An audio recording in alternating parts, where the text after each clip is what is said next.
Good morning, my dear students. Welcome to DU Nalgonda English online classes. Today we will discuss the fifth unit of our English textbook. The theme of the lesson is social issues. You know, social issues are prevailing in the society.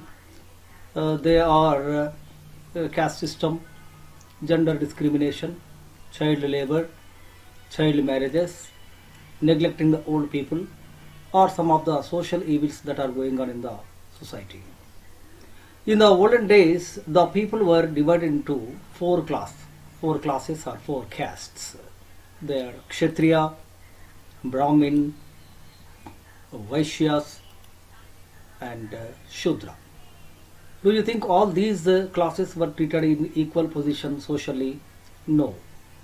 They were ill treated. Shudras were ill treated by the rest of the classes. Why do you think caste system is a social evil? Because the people fight among themselves in the name of caste and community. So caste system is a social evil as well as a hurdle for the development of our country. In this connection, I would like to say a small words from the Gitanjali written by Rabindranath Tagore, where the world has not been broken up into fragments by narrow domestic walls.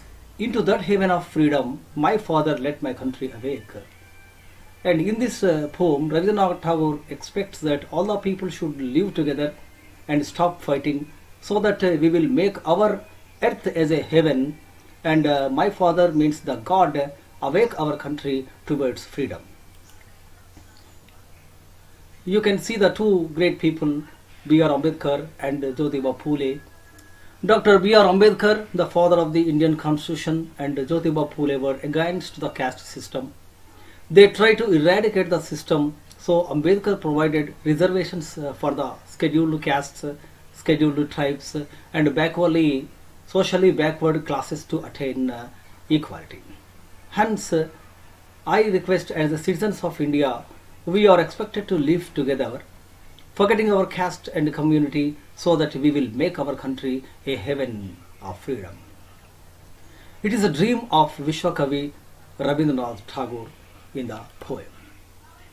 Now let us come to our lesson, Storeyed house.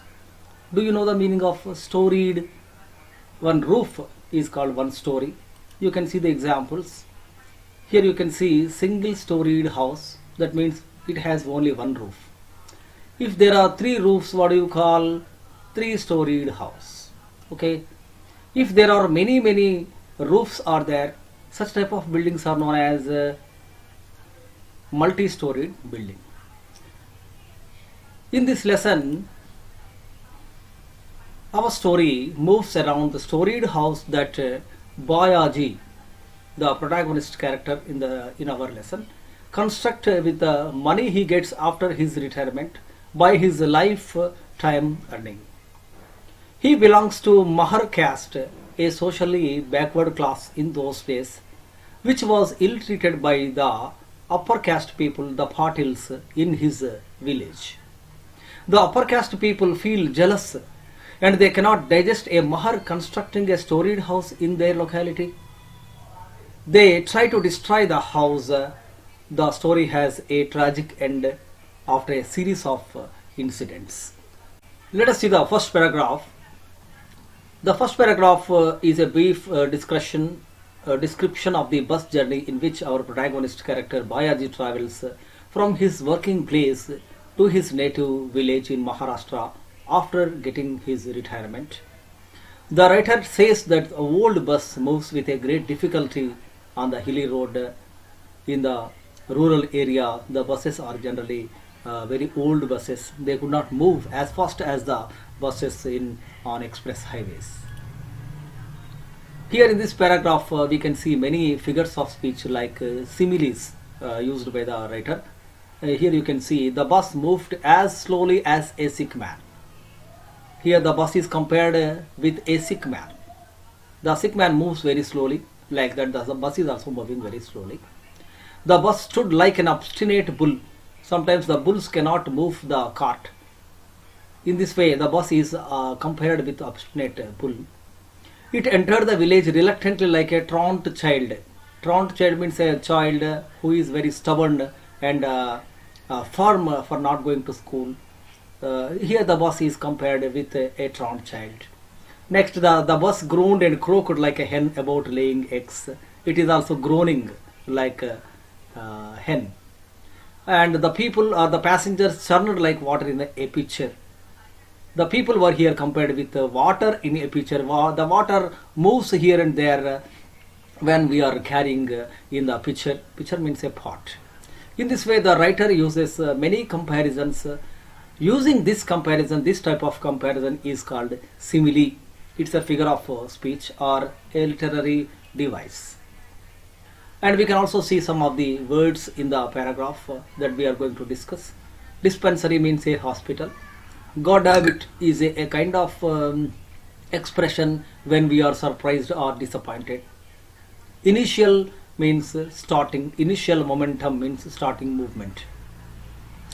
Clambered means climbed. Jostle, it's not jostle, T silent. Jostle means push. Picture means a pot. Here the picture is given to you. Helter skelter means scatter here and there and to move in different directions. Stumble, to walk unsteadily. Obstinate means inflexible. A person who cannot change his mind. That person is called obstinate person. Pans and sundry means the house things, the domestic things, such are things are called pans and sundry.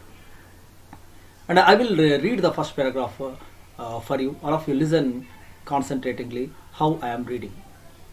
There was something really wrong with the state transport bus. It had come with a winding road in the mountain as if with a lifetime effort. The road was now downhill and the yet bus moved as slowly as a sick man walking with the help of another. It reached the plain where the dispensary building was situated and stood still like an obstinate bull. Now the destination was hardly a mile or two away, but the driver was sore and the conductor had no option but to be silent. When they realized that the bus would not move any faster, a couple of passengers exclaimed, "God damn it for a bloody nuisance." You can see how the bus was moving. The bus was moving very with difficulty in the road. So the driver could not do anything. The passenger also could not do anything. But the passengers felt very nervous about the situation. They were angry with the conductor and bus driver. But the bus driver and conductor could not do anything because that was old bus and on the hilly road the bus could not move. So the passengers were very angry, but the conductor asked them to push the bus. So some of the passengers, there was no another way, so the bus passengers climbed down and moved or pushed the bus. After getting the initial momentum, the bus started. How the bus started? Reluctantly, as a truant child being dragged to school. A boy does not go to school whenever the mother takes him. He is not ready to go to school. In that situation, the mother takes him by the ear and takes him to school. That is called reluctantly going to the school. So the bus started, and the bus after the momentum, the bus stopped in front of Bujaba Patil's residence. Bujaba Patil is a person who belonged to higher caste, higher community. As it halted means stopped. It gave a big lurch. Lurch means a big bang, and in front of the house, the passengers felt helter skelter. Helter skelter means the bus moved helter skelter like the water in the pitcher. After the bus stopped, the passengers got down. And whenever the bus stopped, all the coolies get there and try to take the luggage. And a coolie asked, "Whose box is it?" The box belongs to Bayaji. Bayaji, I have already told you that Bayaji filled the box with pans and sundry means domestic things and household things, and he was coming from the working place. The coolie hewed and grunted. Hewed and grunted means as the box was heavy, he made a sound like that. So But Bayaji could catch the or hold the box very easily. How Bayaji packed his entire household things, and you know where was he coming from? He was coming from a dockyard in Maharashtra. He worked in the dockyard. Dockyard means shipyard, where the ships stop and travel. In that, he worked for 2 months, and he got an important position. And he worked as a labor, a hard worker. He was retired, but after soon after retirement, he got an extension of 2 years as a supervisor. Otherwise, his total life would be carrying the heavy loads day and night.